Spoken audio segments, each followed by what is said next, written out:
श्यामपुर गांव की हर गली अपने अंदर कई रहस्यों को समेटे हुए थी। ये गांव अपनी भूतिया कहानी के लिए दूर दूर तक मशहूर था। गांव के बुजुर्ग अक्सर रात की आग के पास बैठकर इस भूतिया कहानी को सुनाते थे। कहते थे कि हर पूर्णिमा की रात वहां एक भूतनी दिखाई देती है। इस भूतनी की कहानी से राजीव बेहद प्रभावित था। वह हमेशा सोचता कि क्या वाकई में यह कहानी सच हो सकती है। राजीव के मन में इस कहानी की सच्चाई जानने की तीव्र इच्छा थी। उसने अपने दोस्तों से कहा, आओ इस बार हम इस भूतनी की सच्चाई का पता लगाएंगे। लेकिन उसके दोस्तों ने डर के मारे उसे अकेला छोड़ दिया। राजीव ने अपनी हिम्मत को संभालते हुए अकेले ही इस कहानी की सच्चाई का पता लगाने का निर्णय लिया। पूर्णिमा की रात धीरे धीरे पास आ रही थी। राजीव ने अपनी योजना बनानी शुरू कर दी। गांव के बाहर स्थित पुराने महल की ओर वह बढ़ चला। रात का अंधेरा गहराते ही चांदनी अपनी पूरी चमक के साथ आकाश में फैल गई थी। महल के पास पहुंचते ही उसे एक ठंडी हवा का झोंका महसूस हुआ, जिसने उसके रोंगटे खड़े कर दिए। उसने देखा कि महल की पुरानी सीढ़ी अंधेरे में गुम हो रही थी। राजीव ने हिम्मत जुटाकर सीढ़ियां चढ़नी शुरू की। अचानक उसे किसी के रोने की आवाज सुनाई दी। वह आवाज इतनी दर्द भरी थी कि राजीव का कलेजा कांप उठा। उसने आवाज की दिशा में बढ़ना शुरू किया। सामने एक कमरे में उसे एक साया दिखा। वह किसी महिला का था, जो सफेद साड़ी में लिपटी हुई थी। राजीव ने हिम्मत करके पूछा, तुम कौन हो? वह साया धीरे धीरे उसकी ओर बढ़ा और एक ठंडी आवाज में कहा, मैं इस महल की रानी थी। मेरे साथ विश्वासघात किया गया और मुझे इस दुनिया से विदा कर दिया गया, लेकिन मेरी आत्मा को शांति नहीं मिली है। राजीव ने उस आत्मा की मदद करने का निर्णय लिया। उसने पूछा कि वह कैसे उसकी मदद कर सकता है। इस कहानी का रहस्य अब उसके सामने खुलने वाला था। आत्मा ने उसे एक पुरानी तिजोरी के बारे में बताया, जिसमें उसके जीवन की सारी सच्चाई दबी हुई थी। राजीव ने अपनी पूरी ताकत लगाकर उस तिजोरी को ढूंढा और खोला। उसमें रानी के जीवन की सारी सच्चाइयां थीं, जिन्हें जानकर राजीव स्तब्ध रह गया। इस कहानी का अंत अब उसके हाथ में था। वह सारी बातें लेकर उसने गांव वालों को बताईं और रानी के साथ हुए अन्याय को न्याय दिलाने की कोशिश की। धीरे धीरे रानी की आत्मा को शांति मिली और उसने राजीव को धन्यवाद दिया। राजीव ने महसूस किया कि उसकी हिम्मत और सच्चाई ने न केवल एक आत्मा को मुक्ति दिलाई, बल्कि गांव के लोगों को भी एक डरावनी रात से मुक्त किया। इस घटना के बाद राजीव गांव का हीरो बन गया और उसकी कहानी ने उसे अमर कर दिया।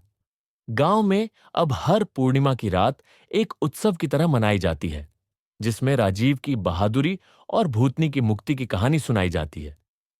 इस घटना ने न केवल राजीव की जिंदगी बदल दी, बल्कि श्यामपुर के इतिहास में भी एक नया अध्याय जोड़ दिया। राजीव की बहादुरी और इस घटना की सच्चाई ने श्यामपुर गांव के लोगों के दिलों में एक नई उम्मीद जगाई थी। लेकिन इस कहानी का अंत यही नहीं था।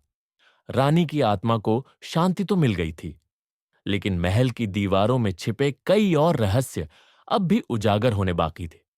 राजीव को महसूस हुआ कि यह घटना उसकी किस्मत से जुड़ी हुई है और उसे इन रहस्यों को सुलझाना होगा। पूर्णिमा के बाद की अगली रातें भी रहस्यमयी होती जा रही थी। राजीव ने महसूस किया कि महल के कुछ और हिस्सों में कोई अदृश्य शक्ति उसे खींच रही थी। एक रात उसने फिर से महल जाने का निर्णय लिया। इस बार उसने गांव के कुछ और जिज्ञासु युवकों को अपने साथ चलने के लिए मना लिया। महल में प्रवेश करते ही राजीव और उसके साथी एक नए कमरे की ओर बढ़े। यह कमरा पहले से बंद था और राजीव को यकीन था कि यहां भी कोई कहानी छिपी हुई है। कमरे के अंदर एक पुराना चित्र लटका हुआ था, जिसमें एक आदमी और महिला को दिखाया गया था।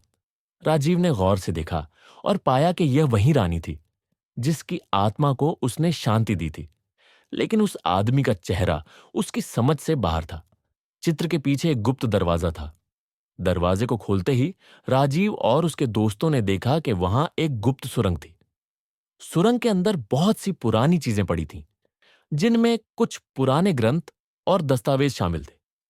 इन दस्तावेजों में उस आदमी की कहानी थी, जो रानी का विश्वास पात्र था और जिसे बाद में धोखा देने का आरोप लगा। राजीव और उसके साथी धीरे धीरे उन दस्तावेजों को पढ़ने लगे।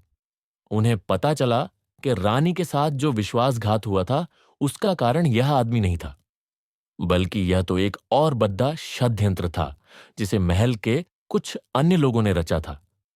राजीव को समझ आ गया कि इस कहानी के पीछे एक बड़ी साजिश थी जिसे किसी ने जानबूझकर छुपा रखा था। इस नई जानकारी ने राजीव को और भी उत्साहित कर दिया। उसने अपने दोस्तों के साथ मिलकर इन दस्तावेजों को गांव के बुजुर्गों के सामने पेश किया। गांव के लोग इस सच्चाई को जानकर हैरान रह गए। उन्हें पहली बार पता चला कि इस कहानी के पीछे का सच कुछ और ही था। गांव में एक सभा बुलाई गई जिसमें राजीव ने अपनी पूरी यात्रा और इस कहानी के पीछे छुपे रहस्य को उजागर किया। इस सभा के बाद गांव के सभी लोग राजीव की तारीफ करने लगे। उन्हें महसूस हुआ कि राजीव ने न केवल एक भूतनी की आत्मा को शांति दिलाई, बल्कि गांव के इतिहास में छुपे हुए कई रहस्यों को भी उजागर किया। इस भूतिया कहानी की वजह से राजीव की बहादुरी और उसकी खोजबीन के किस्से दूर दूर तक फैल गए। गांव के लोग अब महल को एक ऐतिहासिक धरोहर के रूप में देखने लगे। राजीव ने भी फैसला किया कि वह इस महल को एक संग्रहालय में बदल देगा ताकि लोग इस कहानी और इसके पीछे छुपे रहस्यों को जान सकें। राजीव की यह यात्रा उसके जीवन का सबसे बड़ा रोमांच बन गई और इस गोस्ट स्टोरी ने उसे सच्चाई की खोज में एक नए मुकाम तक पहुंचाया। गांव के लोग आज भी राजीव की इस बहादुरी की कहानी सुनाते हैं और यह कहानी अब श्यामपुर की एक अमूल्य धरोहर बन चुकी है।